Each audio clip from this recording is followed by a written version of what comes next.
Hello and welcome everybody, I'm Papa Vane, and this is of course number 30 of the CK3 Dev Diaries. Now before we jump into this one, I want to point out that if you are waiting for Let's Plays, etc., I want to do some experiments on the channel, meaning that now every other day, or maybe even every third day, there will be a more quality video than that would usually be pushed out. They will be heavily role-playing, they will be heavily Let's Play, but they are quite a bit different from the content that I usually deliver. I want to try this for about 2 weeks, maybe a bit longer, depending on the circumstances, and depending, of course, on how people react to it. But just so you know, the channel is, of course, now just in a different phase where I think I can take the time and try to invest some more time into editing, into scripting, into narrating, that sort of stuff. And we'll see how it goes. Definitely also let me know, of course, with feedback. But that is, of course, something for the rest of the channel. There will be FAQ videos, there will be CK3 news videos, there will be dev diary videos, all that stuff, of course, will continue on the regular schedule, but the normal videos will disappear and change. I think change is the better word. Now, let's jump into this dev diary. This is about event scripting. It's not the most consumer-friendly dev diary. What I mean by that is that it's very interesting and important for the consumer, because at the end of the day, if modders are allowed to work more freely and in a better fashion that is more, that is better organized, then we will see mods quicker. I want you to know that I have, done my own mods. I've done some CK modding, I've done some Paradox Games modding just in general for other games like Victoria 2, for example, Darkest Hour, I remember Victoria 1 as well. A bunch of different mods, essentially, that I personally, for my personal use, worked on, but I am by no means an experienced modder, in no way whatsoever. Now that is something that I want to clarify, because while I can explain much of what is going on in the text blocks that we are about to see, and I'm going to break it down to a point where you essentially just see why it is so good that they're changing it to what they are changing it to, I am not somebody that can actually estimate, hey, this change makes it so that the game runs 90% faster. I have no idea whether that is the case, because I simply do not have the experience. Now let's jump in. What did they change even on a very basic level? In CK2, as you can see right here, an event would be opened with the type of event, so narrative event, and then inside would be the ID. They switched it around for CK3, the ID is outside, and that has the very easy value that you can see right here, which essentially says, hey, even if you collapse the event into itself so that you don't have to see it, you can still see the ID, which is a much more interesting thing to see than just the type of event. Narrative events are the bigger ones that for example, from Reforming the Faith, I think, then stuff like, what else is there? I think that just generally like the events around immortality, I think, are narrative events, that sort of stuff. Character events are the smaller ones, the normal ones. I think there's another one that I'm forgetting about, but all of those aren't really relevant when you are modding, when you want to see, where you're working. And you can see, by the way, that Wokek is, to say it in a very classic phrase, he's a funny guy. He's a funny guy, showing off an event like this one at the start, and then here the dungeon death decisions, or rather events just of notifying that, your spouse died, that sort of stuff. Now with that being said, that is quite comfortable, that is quite good for modders, because they can work with something that just makes it easier to navigate their own files. And you can also see, and I think this is interesting here already, I want to point that out, you have a theme now for every event. Why that is interesting, why that is important, we're going to get to that in a second, but I just wanted to point it out, because that is interesting when it comes to setting up events and setting up the characters in those events. I'm very, very excited for the lively character events that we will see in CK3. Let's jump down here. The problem in CK2 that you could quickly have is essentially that you get these long lists, because when you have something that should be exclusive, for example, this event text shows up if you are a man, and this event text shows up if you are a woman, that is difficult to do. And I mean, in that case, it's quite easy because it's just two different requirements, but it's generally speaking quite difficult because essentially there are no proper exclusivity rules. You would just go with an infinite amount of triggers. So for example, the event text 400 will pop up if your father is alive and a spouse. 400 widow will pop up if the father is dead and a spouse. 400 concert, not married but is concert, and then concerts, not married and multiple concerts. This is how you separated this in CK2. There was a lot of coding, a lot of just bracket work involved in there. It's a tiresome, it's a tedious process. Now this appears to no longer be the case in CK3 because they switched to a system that essentially is a first valid system. You have a list, very, very similar to this, except now it's about French, Ashari, and elderly, because, that's just how to showcase it, I guess. And the CK3 game will go through this list, and whatever is truthful first, so for example, if I'm French, then this will be triggered. Then if I'm not French, it just goes one down. If I'm Ashari, this will be triggered. If that doesn't work, then it will go down one, and we'll say, okay, are you old? And if so, this is triggered. If not, then they will just choose the description text for the fallback option. You can define that in many, many different ways, so that essentially whatever you give the most priority, so whatever text you want to see ahead of any other text, you just put that first. And if, none of those are true, of course, you know, then it will go to the fallback option. I think this is very, very convenient. It makes it so that you don't need to work with this. This was also prone, you know, to have any small error, that's the word, in there that would ruin your entire event because it wouldn't work anymore. All of that is now gone. We are in a very, very convenient place now here in CK3, it seems. I'll be honest with you, I haven't really, whenever I did modding, mostly, for example, for the channel, when I did something where I modded events, I made them very specific so that they would trigger during my playthrough. I didn't make them as generalized as they need to be for big mods, and this is very, very useful, I think, for those generalized big mods, because it makes it so that wherever you play, you know, how often will you be French and Ashari? Let's be real, that is not going to happen all that often, meaning that you will see a very different variety of these events whenever you play, and that is helpful to make it so that the events aren't always the same and, you know, will quickly bore you. For example, in CK2, whenever you see the same hunting event, you're gonna say, yawn, this is boring, I hate it. Now in CK3, hopefully you will see some different text, not just a different animal, you know, hunting the lion, hunting the deer, etc, etc. I think that's pretty cool. It makes it very, very easy to implement generalized variety in there. And let's go to event themes and backgrounds. I already mentioned that earlier, and you can see it right here as well. Essentially, background events in CK2 work like this, or rather they work in two different ways. This is a character event, and this character event has a frame. This is the, I believe, diplomacy frame, because it's blue. And then over here we have an event picture. And that is essentially how you define events. You can also have, you know, another person right here, so that you, whoever you're interacting with, you can see both of them. You have the reference of both of them in there, but that is about it. Now in CK3, of course, we've seen that the characters are animated. They have different moods in the event pictures. You know, sometimes they will be angry, sometimes they will be cautious, sometimes they will beg, sometimes they will be desperate, etc, etc. There is a lot more emotion in there. And that appears to be very interesting and very easy to implement. You can see the animation here of the left portrait will be stressed. This one will be begging, and then down there you have three other barons that just hang around because they are at a party and they're like, yeah, we're just here, just so you know, we're just here. But the main characters of the event, they hang out and they are animated. I think that is really, really cool. And on top of that, of course, you also have the theme here, the theme essentially being the general background picture. I think maybe even, you know, like the ambient SFX, etc. There you go. Yeah, the model lighting as well, that sort of stuff. That's really cool. Very, very easy to implement as well. Everybody can make their own themes if they wanted to. And what we can see right up here is that you choose a theme. So this is stewardship domain focus, but you can override, for example, the background of the theme with courtyard. I think this will make it very, very flexible in how many variations of an event theme you can see and how modders can implement them. I'm very, very positive about this. I'm also very positive, I'll be honest with you, about the animations. Man, it will be a lot of work, and I hope that there is someone out there that is talented enough to do this. But just imagine an Elder Kings mod with animated Dunmer standing tall and proud as they defeat the Nord in yet another war. And the Nord, of course, is weeping, you know, with their specific animation, but the Dunmer, they have a full 3D model being proud. Man, I can only dream of it. It would be absolutely amazing. I think when it comes to the immersion in CK3, making the characters seem alive, this is such a great choice. And I just took off one of my keys for no reason from my keyboard. There you go. They also switched some stuff around.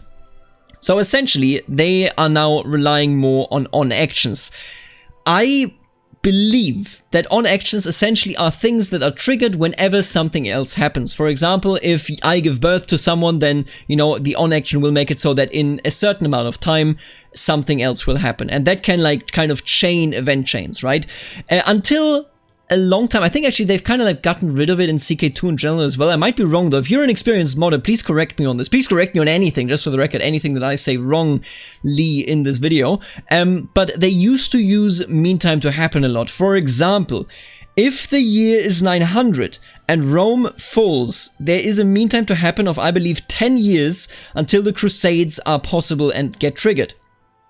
And the thing about that is that the mean time to happen means that after 10 years, there's a 50% chance that that event triggered that allows for Crusades to happen. Okay, so 50%. It's not guaranteed. It could trigger after 1 year. It could trigger after 15 years. It could trigger after 10, after the 50% thing, right? But there was no guarantee. And as I understand it, and this is from reading the dev diary, but also from just like my general knowledge and like what I've heard modders talk about in the past, mean time to happen slows the game down to a crawl, because essentially the game is consistently checking whether that percentage is already rolling positively, as in, you know, hey, you are that mean time to happen and it's a mean time to happen of 10, Will you trigger after 5, 6, 7? What's going on here? And I don't think those tests will be done, and this is something where I'm not sure. This is the only thing, essentially, in this entire dev diary where I'm not sure that I'm reading this code correctly. I believe, and I might be wrong here, just for the record, I believe that this right here says that Civil War Aftermath events can trigger after 6 or 12 months. So it's still random, like the meantime to happen, but it's a very clearly, easily selectable thing, and then the game just knows when it happens. It might be wrong. This might just literally mean that it actually means that there's multiple events that happen. You know what? I think that's actually what it means, right?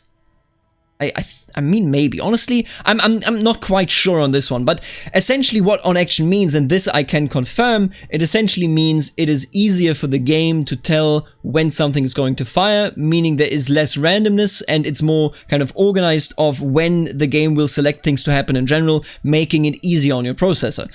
Again, not an expert modder. A lot of that is probably wrong, but I think performance-wise, that is the fact. And that is really, really good, because it makes it so that you can deal with it even late game, where you no longer have this huge slowdown, or, you know, at least, sorry, my bad, where you no longer have the slowdown to that degree. You will definitely still have slowdown, because that's just how games work, I suppose.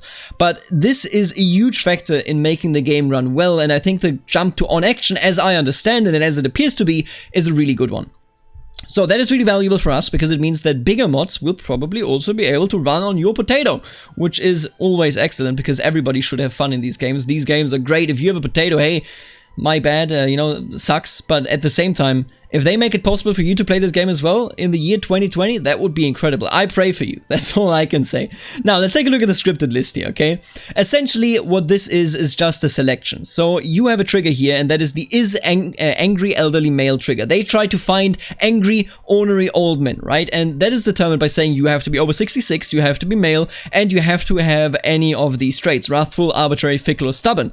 And then they select 2 people, the 2 angriest people that are out there. So if you know, are this, then you're selected for shouty old people. You go on this list. Every single one of those people that match this criteria go on the list, shouty old people. And then with that list, they essentially go and evaluate who is the angriest of the people on this list. And I know this doesn't seem valuable to you right away, but it's quite easy to make it so that the game has an easy and quick way, without, you know, taking too much of your resources, to determine who to select for any events. For example, this is what they use here for the example: 2 men, or 2 angry old men fighting. And as you can see here, it now takes that list, and from that list, it selects the people that are the angriest. You can see that right here. The first limit is essentially, hey, you have to have at the very least 3 out of these 4 traits, and then you can be selected. But if nobody meets that criteria, we will be looking at someone that has 2 out of these, right? And then if nobody meets that, then just select anyone out of the other ones. We just don't have that many very angry people in the code. And they do this in a way where then they essentially select them. They select one of the vassals, that's the first one, shouty vassal 1, and then they select the other one, make sure that that isn't the already selected shouty vassal 1, and then you have shouty vassal 2, meaning you have both of these hanging around now. One of them is angrier than the other one because he's the angriest, and the other one is the second angriest person in the entire code. I think that's pretty cool. That's a very easy way to determine that. And alternative limit functionality. These are limits which are checked if the limit immediately above them fails. You can see that right there, right? So essentially this. At 1 point for every ordinary personality trait the character has, so the angriest are highest up the list. Oh no, wait a minute, order by, I think. Honestly, how do we sort the list? Right? Oh god, you know what? Wokek, you got me. This is, so this... It selects old angry people, okay? I don't know. Ordered in, that's all I know. Something helps modders, something script math. I can't explain it. Honestly, it's very extensive, I suppose. I don't quite know what exactly is going by. I think it just sorts the list for the angriest people, has the angriest person on top, and then the other one, you know, in their list of anger, kind of sorted out like that, and then it selects the shouty vassal 1 and shouty vassal 2. It's the same thing I think that they do here, except just more generalized, I think. Good lord.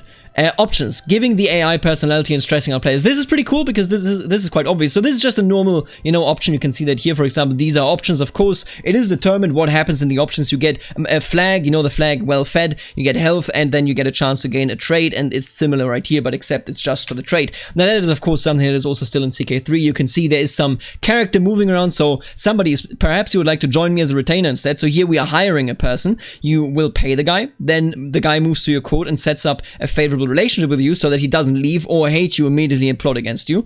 And then you can see the stress impact and the AI chance to do this. This is really cool. So the stress impact, we already know about this. These are values that they predefined somewhere else. And essentially, if you are gregarious, you will lose stress. If you're vengeful, you will gain stress. And if you are shy, then there will be a medium stress impact, so bigger than the vengeful impact. I think that is really, really neat, because at the end of the day, that means if you add traits, you can very, very easily implement them into the stress system. You just have to define it in every event, how any trait should impact your choice in that event. That's really nice. I hope to see the stress system in many, many mods. You know, the stress system honestly is one of those things that I think is one of the best additions to CK3, quite frankly, because it is very natural role-playing that comes with it, and seeing it as easily implementable right here, I think that is very nice. And then the AI chance, apparently a bit better than in CK2, where, you know, especially the traits and etc. impacted quite a bit more. For example, you can see right here, gregarious makes it more likely that the AI takes it, and then these two make it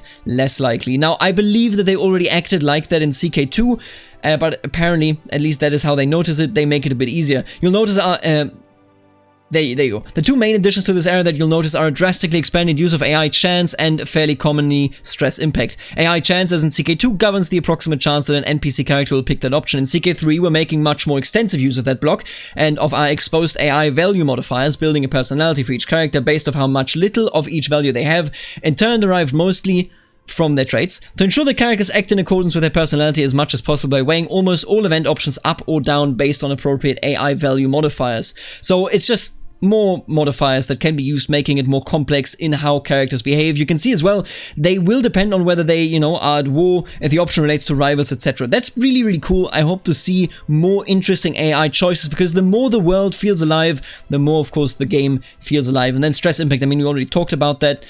And, I think we like, let me just see, is this, do we really need this? I mean, this is essentially, we had this above, I already went through this. This is the trigger, you know, that makes it so that you land on the list, right?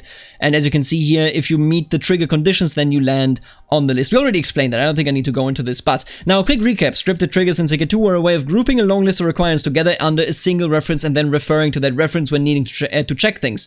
The interesting thing, right, that's the only thing that I didn't mention when we talked about this particular screenshot earlier, but the interesting thing about this is that you used to define these scripted triggers in the common folder. Now, if you just use this trigger in a file that is based on events based on old angry people, then you can define it in that file, making it so that you don't need to jump in between, you know, the common file and then the event file that you're already currently writing. You can just make it so you define the scripted trigger very, very quickly in your, you know, actual event file that you are currently preparing for old angry people, and then you have this in this file only, but you have it in that file permanently, making it just a bit more administratively easy on you, I suppose. I think that's the right way of phrasing that. And I think that's essentially it. This is a wild dev diary. I am actually very, very happy that I was able to explain most of it. I hope that you were interested, because it is an interesting dev diary, don't get me wrong, it's just difficult to consume. But with that being said, we are at the end of this, and I would like to thank the members of the channel, namely the Barons, Aaron, Stefan, the Richest T, Snowwolf, Thomas, Mitchell, MFV, Florian, Dan, the Murcielago, Jacob, Rex Romanorum, Falling Phoenix, Eterna, Charlie, Know-How, and then the newest member, the Baron, Achilles, tell me how you want to pronounce it, Achilles, of course, as it can also be pronounced. But with that being said, also, of course, the counts, Shifty, Wombat, Kazan, and Lachlan, and welcome, Achilles, by the way. Then also the Dukes, Suspicious Duck, Nathan, Jack, Kenneth, Lex, So Goodfield, Eric, Aiden, and Kiriana. Thank you all so much for supporting the channel. You can see I am a bit out of the element because this dev diary was very heavy on my mind, but it was fun, and I hope you enjoyed seeing the changes coming to CK3. If you are a modder, please correct me on everything that I have explained in a wrong fashion. I don't think it was too much, but honestly, I wouldn't want to bet on it. And with that being said, later, alligator.